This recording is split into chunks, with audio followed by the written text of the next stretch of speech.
पहुंच रहा होगा। जैसा कि आप लोग को रीमा में बता चुकी है, मेरा नाम आदित्य प्रकाश है। मैं पटना से आता हूं और 6th सेमेस्टर का स्टूडेंट हूं। मेरा भी ब्रांच ट्रिपल ही है और यहाँ पर मैं जो सेमिनार कंडक्ट करने जा रहा हूँ या फिर जो भी हम यहाँ पे बात करेंगे उसका टॉपिक है ट्रांसफार्मर। आई होप कि आप लोग ट्रांसफार्मर से नाम सुनते ही ट्रांसफार्मर का आपके दिमाग में कोई इमेज बनता होगा। नीचे वाला यही ट्रांसफार्मर का इमेज बनता है क्या? नहीं।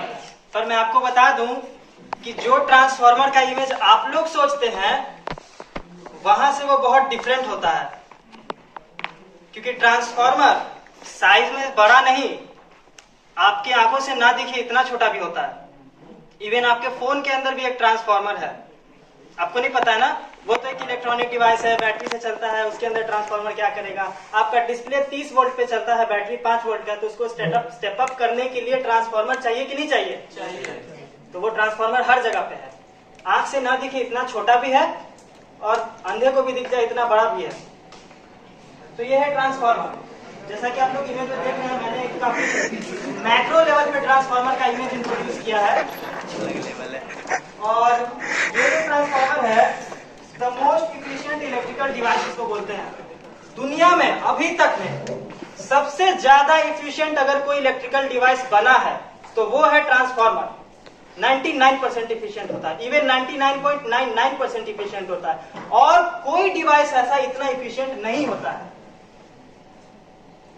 वो ट्रांसफार्मर ही है जो सबसे ज्यादा इफिशिएंट होता है। तो ऑब्वियसली इसका कुछ रीजन होगा, क्योंकि इसके अंदर कोई भी मूविंग पार्ट्स नहीं होते हैं। ये डायरेक्ट जो है इलेक्ट्रोमैग्नेटिक इंडक्शन के प्रिंसिपल पे काम करता है। अभी हम लोग आगे जानेंगे कैसे काम करता है ट्रांसफार्मर। डेफिनेशन इसका पहले जान लेते हैं। It is a static machine used for transforming power from one circuit to another circuit without change in the frequency। इसका मतलब क्या है? ये एक स्टैटिक डिवाइस है। स्टैटिक डिवाइस मतलब ऐसा डिवाइस जिसमें कोई भी मूवमेंट ना हो। अब तुम पूछोगे सर इलेक्ट्रॉन का मूवमेंट तो होता है ना, होता है कि नहीं होता है? बट स्टैटिक कहने का मतलब है मैकेनिकल मूवमेंट। मैक्रो लेवल पे आते हैं हम लोग। इसके अंदर कोई भी मूविंग पार्ट्स नहीं होता है, तो ये स्टैटिक है। इसको बस एक जगह पे रख दो, ये लाइफ लॉन्ग चलता रहेगा। इसका मेंटेनेंस भी होता है। और it will transfer power from one circuit to another circuit. इसका काम ये है कि एक सर्किट से पावर लेता है, मतलब कहीं से इसमें पावर इनपुट हो रहा है, वोल्टेज इनपुट हो रहा है, करंट इनपुट हो रहा है, और दूसरे साइड में वो वोल्टेज और करंट आउटपुट दे रहा है। लेकिन जो इनपुट है और जो आउटपुट है उसमें कुछ डिफरेंस होगा। इसका काम बस इतना ही है कि उसमें डिफरेंस क्रिएट कर दे, या तो उसको बढ़ा दे या तो उसको घटा दे, या फिर कुछ और भी कर सकता है, अभी जानेंगे आगे। अब transformer is a passive component. Passive component कहने का मतलब यह है कि पैसिव कंपोनेंट उस कंपोनेंट को कहते हैं जो एनर्जी को क्रिएट नहीं करता है, वो उसको ट्रांसफर करता है। वो स्टोर कर सकता है, ट्रांसफर कर सकता है, बट क्रिएट नहीं कर सकता है। एक्टिव कंपोनेंट उसका उल्टा होता है। जैसे कि जनरेटर एक एक्टिव कंपोनेंट है, वो क्रिएट करता है, लेकिन ट्रांसफार्मर उसको ट्रांसफर करता है। नाम ही है ट्रांसफार्मर, बदलना। तो ये पैसिव कंपोनेंट है। Transformer works for alternating nature of electrical current. ये बहुत बढ़िया लाइन लिखा है, इस पर जरा फोकस करो तुम लोग। Transformer works for alternating nature of electrical current. हम यहाँ पे डायरेक्ट एसी करंट भी तो लिख सकते थे, लेकिन अल्टरनेटिंग नेचर क्यों लिखे? कोई क्वेश्चन आता है दिमाग में ऐसा तुम लोग के? नहीं आया ना? बताते हैं।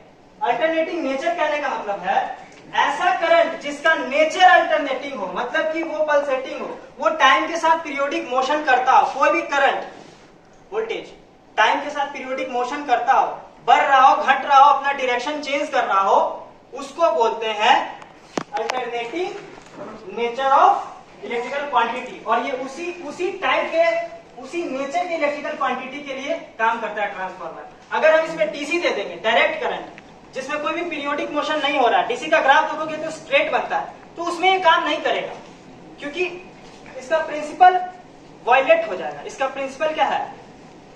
Self inductance and mutual inductance. और इंडक्टेंस तब आता है जब फ्लक्स में बदलाव हो। एक डीसी करंट कभी भी फ्लक्स को चेंज नहीं करेगा। वो इलेक्ट्रोमैग्नेट का क्रिएशन कर सकता है, पर चेंजिंग फ्लक्स को क्रिएट नहीं कर सकता है। ये उसी टाइप के डिवाइसेस में इस्तेमाल किया जाता है जहां पर अल्टरनेटिंग नेचर ऑफ करंट हो। एसी करंट हम लोग के घरों में आता है, वहां पे यूज होता है, जनरेशन सिस्टम पे यूज होता है, डिस्ट्रीब्यूशन सिस्टम, एक टावर से दूसरे टावर गया, एक सब स्टेशन से दूसरे सब स्टेशन गया, वहां से गली मोहल्ले में सब जगह ट्रांसफार्मर लगा हुआ है।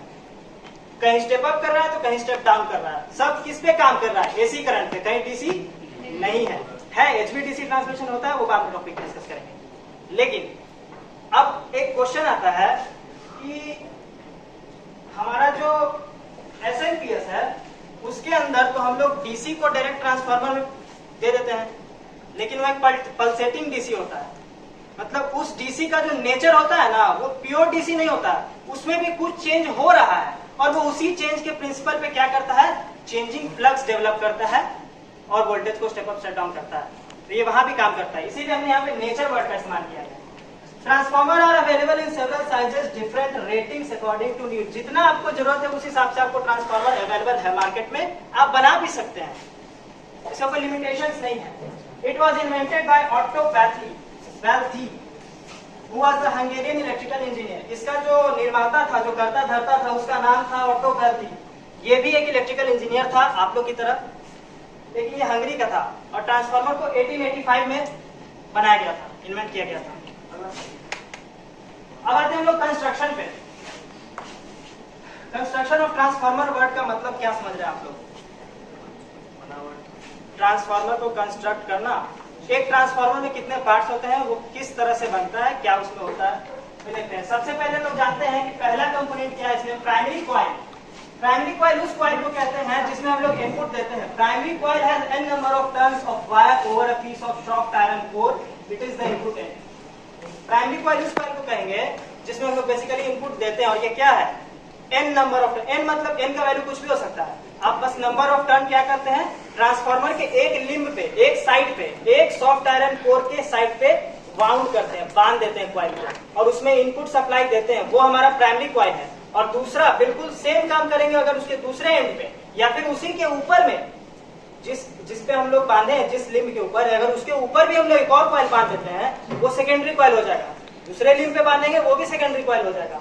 ये डिपेंड नहीं करता है, पहले से निर्धारित नहीं है कि कौन प्राइमरी है कौन सेकेंडरी। आप दोनों में से किसी को भी प्राइमरी और सेकेंडरी यूज कर सकते हैं according to your need.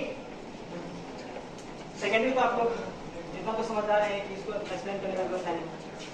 Soft iron core. The core of a transformer is made up of soft iron because it has high permeability, so it provide complete linkage of magnetic flux. Soft iron का इसीलिए बनाया जाता है core को क्योंकि उसका permeability काफी high होता है। परमेबिलिटी मतलब कि परमिशन किस चीज में? तो कंस्ट्रक्शन के किस पार्ट में? कोर में, क्योंकि उनका मैग्नेटिक सस्पेक्टिबिलिटी कम होता है। समझ में आया? तुम देखे हो अपने आप को, तुम्हारा शरीर इतना बड़ा है, ठीक है, तुम एक बार इतना खाना खाता होगा, ठीक है, तुम्हारा दोस्त जो तुम्हारे बगल में बैठा हुआ है पतला है, इतना खाता होगा, ठीक है। तो हमको चाहिए एक पहलवान आदमी जो आके एकदम उसका सर फोड़ देता। हम तुमको बुलाएंगे कि उसको बुलाएंगे? तुमको बुलाएंगे। इसीलिए हम लोग सॉफ्ट आयरन कोर का इस्तेमाल करते हैं क्योंकि इसका मैग्नेटिक सस्पेक्टिबिलिटी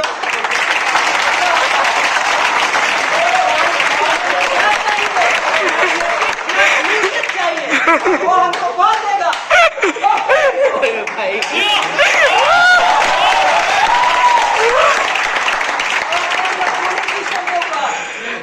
कूलिंग सिस्टम काफी इंपॉर्टेंट है। यहाँ भी सबको गर्मी लगी है, कूलिंग सिस्टम लगा हुआ है, एसी है कि नहीं? ऐसा दुनिया में कोई डिवाइस नहीं बना है जिसमें रिकॉर्ड किया था, इंसान को लॉस ना हो। ऐसा दुनिया में कोई डिवाइस नहीं है जिसमें लॉसेस ना हो, ठीक है। ट्रांसफार्मर में भी लॉसेस है, हीट लॉसेस है, और भी लॉसेस है, मैग्नेटिक लॉसेस है, रेजिस्टिव लॉसेस है। तो इन लॉसेस की वजह से क्या क्रिएट होता है? हीट क्रिएट होता है, और जब वो टेम्परेचर राइज करेगा तो इलेक्ट्रॉन्स का मूवमेंट इधर उधर ज्यादा हो जाएगा, जिसके वजह से रिक्वायर्ड करंट की वैल्यू घट जाएगी और ट्रांसफार्मर ठीक से काम नहीं करेगा। इसलिए हम लोग कूलिंग सिस्टम को इंट्रोड्यूस करते हैं। कूलिंग सिस्टम क्या करता है? ट्रांसफार्मर का टेम्परेचर घटाता है। ये कैसा हो सकता है? ये लिक्विड फ्लूइड भी हो सकता है कि ट्रांसफार्मर के बॉडी के बाहर में हम लिक्विड बहा दें और वो लिक्विड हीट को लेके चला जाए। हो सकता है कि हम उसमें पंखा लगा दें, वो हीट को रिड्यूस कर दे। तो कूलिंग सिस्टम की जगह पे हम बहुत सारा जो है यूज कर सकते हैं। सिस्टम फैन यूज कर सकते हैं, लिक्विड कूल, एयर कूल, कुछ भी यूज कर सकते हैं। एयर कूल मतलब क्या, उसके बॉडी को जो है बड़ा बड़ा पिंस लगा देते हैं, एयर पास होगा, अपने आप कूल हो जाएगा। अब आते हैं हम लोग नेक्स्ट स्लाइड पे। वर्किंग, एक ट्रांसफार्मर काम कैसे करता है, ध्यान से देखना। A transformer works on the principle of mutual induction process. Mutual induction process क्या है, किसी को पता है? नहीं पढ़ा। आप समझा देते हैं ब्रीफ में। फोर्थ सेमेस्टर पढ़ा हो? फोर्थ सेमेस्टर पढ़ा होगा। पूछो पूछो। मतलब बिना दोनों वायर कनेक्ट हुए एक प्लेस से दूसरा प्लेस पे इलेक्ट्रॉन ट्रांसफर होता है। इलेक्ट्रॉन कभी ट्रांसफर नहीं होता बाबू, बहुत गलत कंसेप्ट है। वोल्टेज ट्रांसफर भी नहीं होता, बहुत गलत कंसेप्ट है। हम बताते हैं क्या होता है। करंट भी कुछ भी ट्रांसफर नहीं होता है, ट्रांसफॉर्म होता है, ट्रांसफर नहीं होता है। मक्रो वर्ड में अंतर बताते हैं क्या होता है एक्चुअल। जो हमारा प्राइमरी कॉइल है ना, हम सिर्फ उसमें बिजली दे रहे हैं, सिर्फ उसमें वोल्टेज दे रहे हैं, प्राइमरी कॉइल सिर्फ एक एंड पे, ठीक है। तो उसके अंदर क्या होगा, इलेक्ट्रॉन्स मूव करेंगे काफी हाई स्पीड से, ठीक है। अब इलेक्ट्रॉन्स मूव कर रहे हैं, उसमें करंट बह रहा है प्राइमरी कॉइल में, और वो एक कॉइल है। कॉइल का नेचर होता है, ठीक है, कॉइल का नेचर ये होता है कि जब भी कोई कॉइल में हम लोग करंट पास करते हैं ना, तो वो बनाता है मैग्नेटिक फील्ड अपने आसपास, ठीक है। और मैग्नेटिक फील्ड की क्रिएशन की वजह से क्या हो रहा है ना, कि वो सारा मैग्नेटिक फ्लक्स जो आसपास बन रहा है, वो सब किस में जा रहा है, जिसपे वो कॉइल लपेटा हुआ है, किस पे लपेटा हुआ है, सॉफ्ट आयरन पे। वो सारा फ्लक्स सॉफ्ट आयरन में घुस गया। सॉफ्ट आयरन क्या कर रहा है, उस फ्लक्स को अपने अंदर बहा रहा है। वो फ्लक्स जो है सॉफ्ट आयरन में बह रहा है। देखो यहाँ पे प्राइमरी कॉइल में हम लोग इनपुट दे रहे हैं, ठीक है, दिख रहा है इमेज, इनपुट दे रहे हैं। तो ये कॉइल जो है ना, अपने में बनाएगा मैग्नेटिक फ्लक्स सेटअप करेगा, ठीक है। अब मैग्नेटिक फील्ड भी सेटअप हो जाएगा। मैग्नेटिक फ्लक्स मैग्नेटिक फील्ड को लेकर के क्या करेगा, इस सॉफ्ट आयरन कोर में बहाना स्टार्ट कर देगा, और वो इस तरह से मूव करना लगेगा। ये आयरन कोर क्या करेगा कि इस जो मैग्नेटिक फ्लक्स है हमारा, वो सेकेंडरी कॉइल के बीच में से गुजारेगा। अभी कॉइल खाली है, कॉइल में कुछ नहीं है, सेकेंडरी वाले में कॉइल के बीच में से उसको गुजारेगा, ठीक है ना। तो कॉइल के बीच में से जब वो फ्लक्स गुजरेगा, और वो फ्लक्स का नेचर कैसा होगा, क्योंकि वो बना था एक अल्टरनेटिंग सोर्स से, एक एसी करंट के सोर्स से, तो वो फ्लक्स भी एसी करंट जैसा ही होगा, ठीक है। और उस फ्लक्स का भी डायरेक्शन चेंज होगा टाइमली पीरियोडिकली, कभी प्लस कभी माइनस, कभी नॉर्थ पोल कभी साउथ पोल। और वो फ्लो किसके अंदर करेगा, इसी कोर के अंदर। और जब वो फ्लक्स इस कोर के अंदर फ्लो करेगा, एक चेंजिंग फ्लक्स, तो फैराडे का पहला नियम क्या कहता है कि जब भी कोई कॉइल से कोई भी फ्लक्स लिंकेज चेंज करता है, तो उस कॉइल में ईएमएफ इंड्यूस होता है। ईएमएफ का मतलब आप लोग क्या समझते हैं,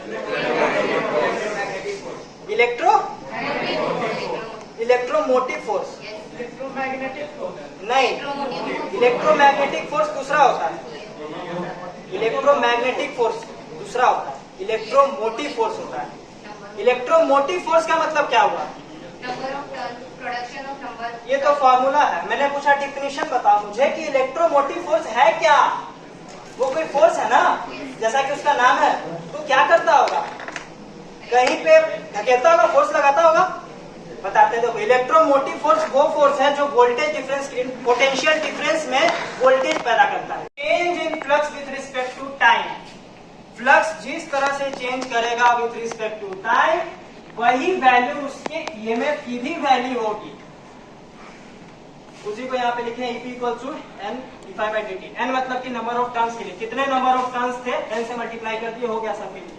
एंड आते हैं टोटल फ्लक्स इन सेकेंडरी। अब सेकेंडरी में टोटल फ्लक्स कितना होगा, उतना ही होगा जितना प्राइमरी में था, क्योंकि एक ही जो हमारा मीडियम है जिससे पास कर रहा है फ्लक्स, वो तो सेम है ना, सॉफ्ट आयरन कोर।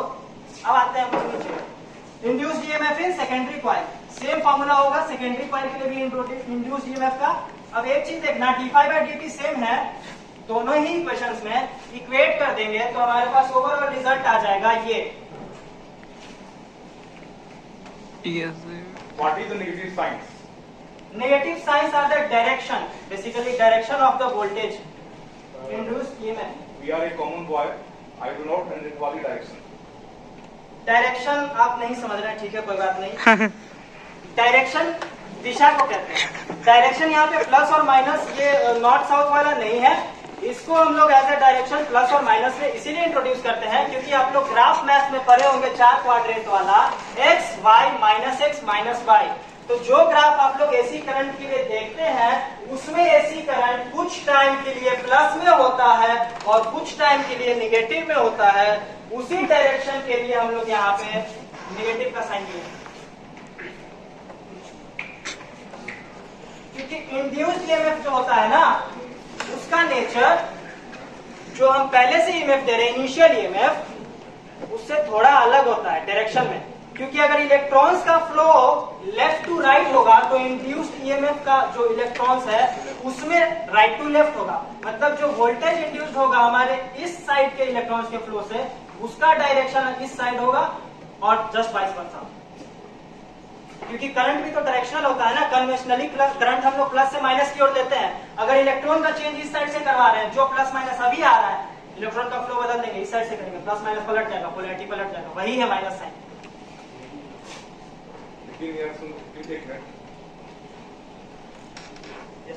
पूरा सेटिस्फाई नहीं हुई, ये समझ रहे हैं आप, उसकी समझ रहे हैं,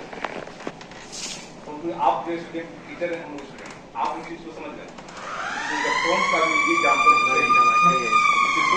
आप उस चीज को समझ रहे हैं, इससे हम लोग नहीं अब रेल डाउट बताइए, हम आपको उसी में क्लियर करेंगे। आप देख के बता सकते हो अगर कोर ओवरलैप कर रहा है पूरे ट्रांसफार्मर को तो वो एक कोर टाइप ट्रांसफार्मर है, और अगर कॉइल ओवरलैप कर रहा है तो वो एक शेल टाइप ट्रांसफार्मर है। घरों में मोस्ट ऑफ द अप्लायंसेस जो हम लोग इस्तेमाल करते हैं उसमें कोर टाइप का इस्तेमाल होता है। आप खोल के देख लेना किसी भी एम्पलीफायर को, स्टेबलाइजर को, उसके अंदर जो ट्रांसफार्मर है उसके चारों ओर कोर बना हुआ है और उसके सेंटर पे कॉइल बंधा हुआ है। कोर फैक्टर डोमिनेटिंग है, वो एक कोर टाइप ट्रांसफार्मर है। और शेल टाइप ट्रांसफार्मर यूज होता है हमारा, आप एग्जांपल दे सकते हैं, यहाँ लैब में है एक शेल टाइप ट्रांसफार्मर, आप देख सकते हैं लैब में है एक शेल टाइप ट्रांसफार्मर। वहां पे क्या होता है ना कि कॉइल वाला फैक्टर डोमिनेट कर जाता है, दोनों कोर बीच में से फायर कर जाते हैं और ओवरऑल हम लोग को सिर्फ कॉइल नजर आता है। तो ये हो गया हमारा दो टाइप का, on the basis of appearance, on the basis of voltage पे आते हैं। वोल्टेज के ग्राउंड पे कितने टाइप का ट्रांसफार्मर होता है, लेकिन उसको समझते हैं। A three-phase transformer is made of 3 sets of primary and secondary winding, each set wound around one leg of an iron core assembly। कह रहा है कि 3 सेट कॉइल उठा लिए, तीनों सेट को एक एक कॉइल के एक एक जो लिम्ब है हमारा सॉफ्ट आयरन का उस पर बांध दिए, तीनों कॉइल बंध गया, ठीक है। वो हो गया 3-फेज ट्रांसफार्मर। वो तीनों एज ए प्राइमरी काम करेगा और 3 लाएंगे और 3 बांध देंगे, वो तीनों एज ए सेकेंडरी काम करेगा, ठीक है। यहाँ पे सर्किट डायग्राम आप लोग देख लो किस तरह का होता है। ये हमारा देख लो, ये एक कॉइल सेकेंडरी या प्राइमरी एलोकेट कर लो, ठीक है। ये कॉइल, ये देखो यहां से लेके आ रहा है, एक फेज पे दे दिया, दूसरा फेज से उठाया, दूसरे फेज पे दे दिया, तीसरा फेज से उठाया, एक ग्राउंड हो गया। ये 3 फेज इनपुट आएगा, ठीक है। तीनों फेज इनपुट आएगा तो तीनों कॉइल्स में मैग्नेटिक फ्लक्स बनेगा, सॉफ्ट आयरन कोर में ट्रैवल करेगा, वही फ्लक्स सेकेंडरी में जाएगा, वहां भी ईएमएफ इंड्यूस होगा और वही 3 नेचर का वापस आउटपुट तीनों फेज पे मिल जाएगा। आते हैं distribution transformer and power transformer पे। पावर ट्रांसफार्मर बेसिकली उस ट्रांसफार्मर को कहते हैं जो पावर स्टेशन पे यूज होता है वोल्टेज को स्टेप अप करने के लिए, जेनरेट करने के लिए। जब टरबाइन घूमता है तो वो जो बिजली बनाता है उसका नेचर काफी डिस्टॉर्टेड होता है और वो उतना बनाता भी नहीं है जितना चाहिए। तो उसके लिए हम लोग क्या करते हैं, वोल्टेज को स्टेप अप करते हैं पावर ट्रांसफार्मर से। ये बहुत ज्यादा हीट भी होता है, इसलिए इसमें आप लोग देखो कूलिंग सिस्टम की बात मैंने फर्स्ट स्लाइड में की थी। कूलिंग सिस्टम पंखा लगा हुआ है, एयर कूल्ड भी है, पंखा भी लगा हुआ है, लिक्विड कूल्ड भी है। ये ऑयल कूलिंग सिस्टम है, इस ऑयल को एज ए कूलेंट इस्तेमाल किया जाता है ट्रांसफार्मर के बॉडी में। ये हमारा पावर ट्रांसफार्मर। डिस्ट्रीब्यूशन ट्रांसफार्मर जो है वो पावर डिस्ट्रीब्यूशन सेक्टर में यूज किया जाता है। अब जैसे 1,32,000 आ रहा है, 1,32,000 का टावर बड़ा बड़ा है, वहां से आ रहा है, मेरे को घर में 220 चाहिए, तो हम डिफरेंट ट्रांसफार्मर्स लगाएंगे ना। पहले उसको 66 करेंगे, 66 से 11,000 करेंगे, 11 से 440 करेंगे, फिर 220 करेंगे। तो डिस्ट्रीब्यूशन सेक्टर में यूज होने वाले ट्रांसफार्मर को डिस्ट्रीब्यूशन ट्रांसफार्मर कहते हैं। अब आते हैं ऑटो ट्रांसफार्मर पे। ऑटो ट्रांसफार्मर बहुत ही एक अच्छा टॉपिक है और इसको अच्छे से पढ़ाना भी चाहिए।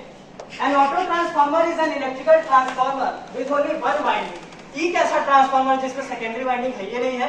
सवाल तो आया होगा ना मन में, नहीं आया? आया है ऐसा।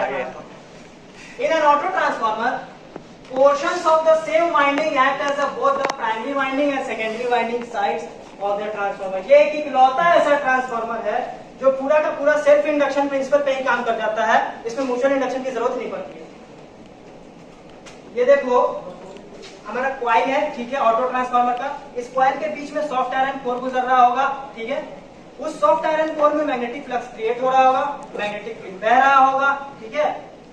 तो अब मैंने सप्लाई तो दे दिया इस क्वाइल में एज ए प्राइमरी, यहां से दे दिया, नीचे से दे दिया, ग्राउंड, ठीक है, सप्लाई मिल गया इसको। मेरे को इसमें से आउटपुट चाहिए, फ्लक्स इसमें भी बन रहा है, लेकिन फ्लक्स का वैल्यू तो उतना ही है जो इसमें बन रहा है, वो तो चेंज नहीं होगा जितना इसमें बन रहा है। हम ना डिफरेंट टैपिंग्स ले लेते हैं इसमें से नंबर ऑफ टर्न्स चेंज करने के लिए, ताकि हमको जितना रिक्वायर्ड वोल्टेज है वो इसमें से निकाल सके। जगह जगह पे काट के तार जोड़ देंगे, वो अलग अलग वोल्टेज निकाल लेंगे एक ही में से। काफी बढ़िया ट्रांसफार्मर होता है ये। There are 3 types of auto transformer, step up, step down, variable auto transformer. 3 तरह का होता है, इसमें भी स्टेप अप कर सकते हैं, स्टेप डाउन कर सकते हैं। क्या बोला? बकोल रिले का यूज क्या होता है? क्या? बकोल रिले। कौन सा रिले बोल रहा है? बचोल रिले, बचोल रिले, बकल्स रिले। कहाँ लिखा है बकल्स रिले? पीछे पीछे पीछे वाला। कहाँ?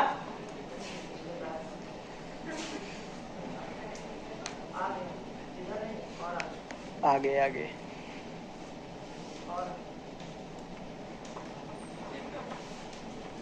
इंटरनेट बंद करो तो तुम।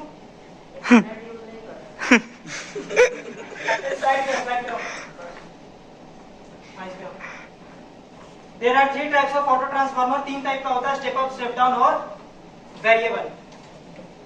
एक ट्रांसफार्मर स्टेप अप के लिए लगाएंगे, एक ट्रांसफार्मर स्टेप डाउन के लिए लगाएंगे, फिर एक वेरिएबल लगाएंगे। कितना साल लगाएंगे? इसीलिए हम लोग सिर्फ एक ही ट्रांसफार्मर, ऑटो ट्रांसफार्मर ऐसा इंट्रोड्यूस किए जिसमें तीनों काम हो जाता है। ये 3 टाइप का काम कर देगा, 3 टाइप का होता भी है। नंबर ऑफ वाइंडिंग्स के टैपिंग्स को अगर हम बढ़ा देंगे नंबर ऑफ वाइंडिंग्स टैपिंग्स में, तो वो स्टेप अप का काम करेगा, घटा देंगे स्टेप डाउन का काम करेगा। और वेरिएबल भी वैसे ही काम करेगा, बढ़ाया व घटाओ दोनों मिलाएगा। Variable auto transformer are used in the laboratory and industry to provide wide range of AC voltage from a single core। एक ही कोर है, different appliances है, different voltage range चाहिए, सबके लिए एक ही ट्रांसफार्मर से जाएगा इलेक्ट्रिसिटी, अलग अलग वोल्टेज। वही हमारा ऑटो ट्रांसफार्मर करता है। दिखता ऐसा है, आप यहाँ लैब में देखना, लैब में है एक ऑटो ट्रांसफार्मर, यही है रखा हुआ ऑटो ट्रांसफार्मर। यही ऑटो ट्रांसफार्मर स्टेबलाइजर में भी यूज होता है। घर में जो स्टेबलाइजर होता है, टीवी वगैरह, फ्रिज वगैरह चला, अब तो नहीं आता है, अब इतना स्मार्ट हो गया कि उसको जरूरत नहीं पड़ती है। वो यही ट्रांसफार्मर यूज करता था, ऑटो ट्रांसफार्मर। खत्म।